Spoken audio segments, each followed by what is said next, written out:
Olá! No vídeo de hoje, iremos te apresentar um recurso muito utilizado na fisioterapia, que é a eletromassagem combinada com a corrente TENS. Nesse vídeo, iremos te falar um pouquinho mais sobre o que é esse recurso, qual a sua finalidade, o seu mecanismo terapêutico, quais as indicações e contraindicações, além dos riscos e precauções que devemos ter com o nosso paciente, como utilizar a técnica de maneira correta e os parâmetros a serem escolhidos. Então, vem com a gente aprender um pouquinho mais sobre isso. A eletromassagem combinada com a corrente TENS é um recurso fisioterapêutico que tem a combinação da massagem, que tem uma ação mecânica, que faz a manipulação rítmica e uma pressão sobre tecidos moles, juntamente com a aplicação simultânea da corrente elétrica transcutânea de baixa intensidade, mais conhecida como corrente TENS. Essa corrente vai ser propagada através de eletrodos, que neste caso da eletromassagem, são eletrodos em forma de luva, que a gente coloca nas nossas mãos para poder aplicar o recurso. O objetivo principal da combinação desses dois recursos é somar aos efeitos biomecânicos da massagem, juntamente com os efeitos neurofisiológicos, analgésicos e moduladores da corrente TENS. Como finalidade principal desse recurso, teremos a analgesia, promovendo assim a redução da dor e, consequentemente, reduzindo a sintomatologia desse paciente, além de promover uma melhora da função, então devolvendo para ele a funcionalidade que ele tinha, trazendo relaxamento e também causando a melhora da circulação local, ali onde está sendo aplicado esse recurso. Então, todos esses efeitos, essas consequências benéficas que vão trazer para o nosso paciente, através da combinação desses efeitos, tanto mecânicos quanto eletrofisiológicos, vai trazer uma melhora na qualidade de vida, uma melhora na função, vai fazer com que esse paciente tenha uma boa reabilitação, consiga voltar a fazer várias funções, várias atividades que antes ele estava tendo dificuldade, teve que parar de fazer, por exemplo, vai conseguir progredir em exercícios físicos. Então, tudo isso vai trazer uma melhora geral para o nosso paciente, vai trazer uma melhora em todas as áreas, sejam elas da reabilitação, na prática de exercícios, da vida cotidiana. Então, tudo isso combinado vai trazer uma melhora e um maior conforto, além da redução da dor para o nosso paciente. A eletromassagem atua somando dois mecanismos, o efeito analgésico de TENS e o efeito mecânico da massagem. A TENS trabalha por dois caminhos: o controle do portão e a modulação descendente da dor, enquanto a massagem vai melhorar o fluxo sanguíneo na região, vai reduzir a tensão muscular, então vai promover um maior relaxamento. Quando a gente combina essas técnicas, a gente potencializa a estimulação sensorial, e o resultado vai ser uma analgesia mais eficiente e um relaxamento mais profundo. A eletromassagem, junto ao TENS convencional, é o recurso ideal para o alívio de dor aguda e subaguda, sendo essa sua principal indicação. O TENS convencional proporciona o alívio de dor imediata e a sensação tátil, sendo recomendado para dores recentes ou pós-traumáticas.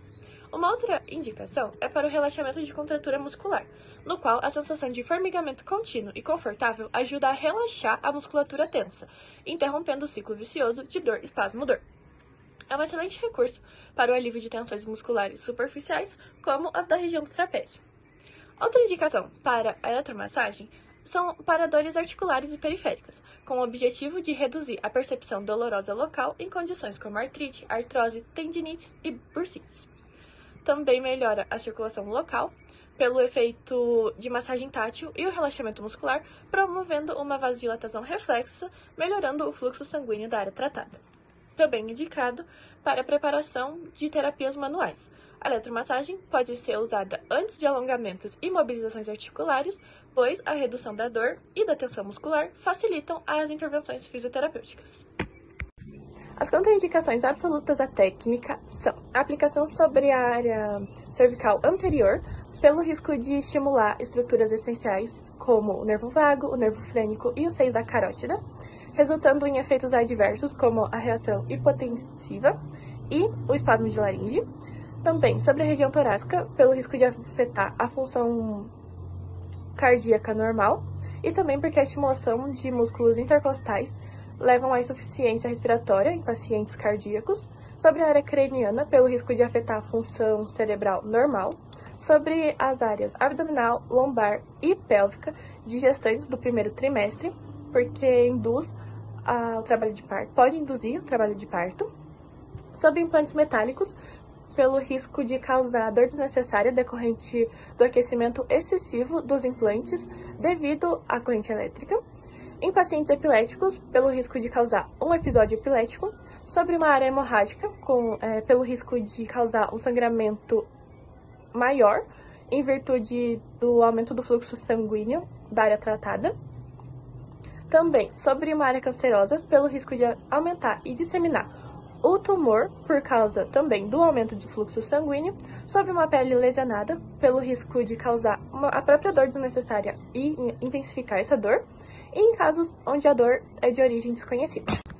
Já as contraindicações relativas à técnica são aquelas que exigem uma certa cautela durante a aplicação ou a própria liberação médica, e englobam pacientes que usam marcapassos responsivos à frequência, pelo risco de interferência no funcionamento normal do dispositivo.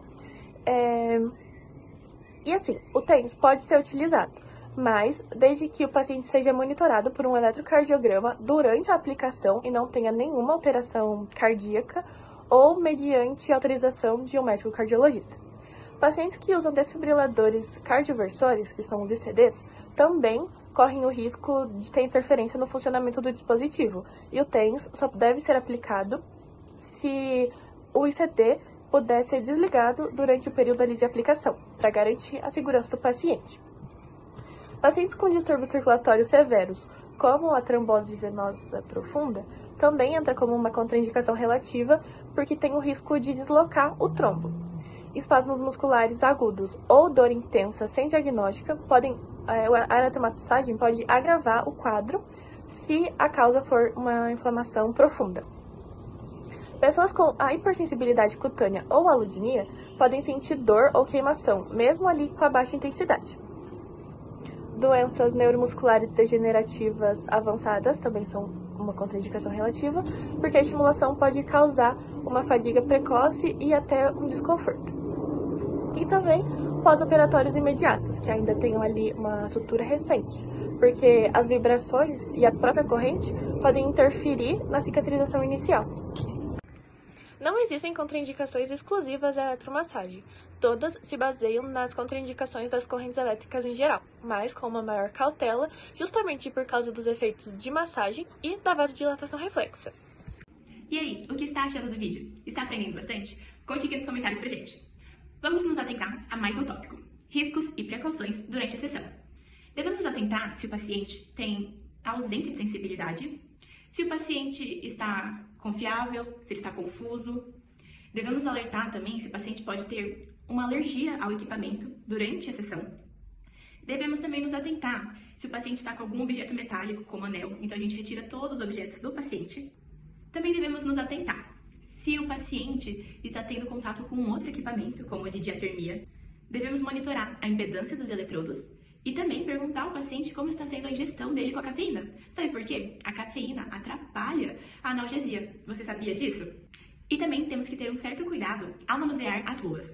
Elas têm que estar completamente úmidas, só que para tirar o excesso da água, a gente não só aperta e esmaga. A gente vai dando leves apertos assim na luva. E também temos que ter cuidado quando a gente estiver fazendo a massagem no nosso paciente para não tirar as mãos.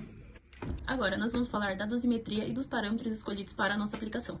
A modalidade escolhida foi o TENS convencional, e o indicado para essa modalidade é uma frequência igual ou maior a 80 Hz, uma duração de pulso igual ou menor a 150 microsegundos e uma duração de aplicação de 30 minutos. No nosso caso, a escolha foi de 100 Hz, que é o suficiente para ativar as fibras A beta, e essa ativação competitiva vai inibir o estímulo doloroso lá na medula, assim fechando o portão da dor. Já para a duração de pulso, a duração escolhida foi de 150 microsegundos, e esse pulso curto é o ideal para despolarizar apenas as fibras A beta, sem despolarizar, recrutar as fibras motoras. O resultado é uma parestesia forte, que são os formigamentos e a dormência, sem causar o desconforto e sem a contração muscular involuntária do paciente. Já o tempo escolhido foi de 30 minutos e é o ideal para a modulação da dor e para garantir a execução completa das manobras de massagem no nosso paciente. E por fim, vamos falar da técnica de aplicação. E para essa técnica, vamos utilizar luvas condutoras, transformando assim as mãos do terapeuta em um eletrodo móvel. E para iniciarmos, devemos preparar tanto o paciente quanto o nosso equipamento. E o primeiro passo é orientar o paciente ao que ele deve e ao que ele não deve sentir durante a nossa aplicação e quais são os nossos objetivos com aquela aplicação. E só assim o terapeuta pode começar o preparo da dupla camada de luvas que nós vamos utilizar. Então, a primeira camada são de luvas convencionais e por cima delas colocamos as luvas condutoras, que devem estar umedecidas com água para garantir uma condução uniforme da corrente. E com a luva condutora agora umedecida, ela deve ser acoplada ao canal do equipamento. E aqui o equipamento ainda deve estar desligado com a intensidade zerada, apenas com os parâmetros escolhidos já selecionados.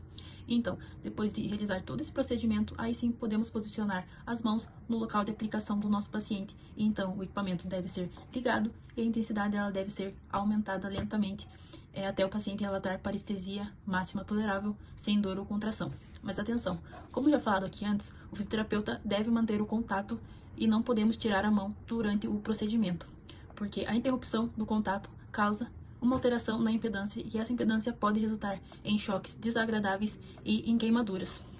Então, por fim, agora que a corrente já está fluindo, realizamos as manobras de massagem e a combinação do efeito mecânico da massagem com o efeito analgésico do TENS potencializa assim então a resposta terapêutica.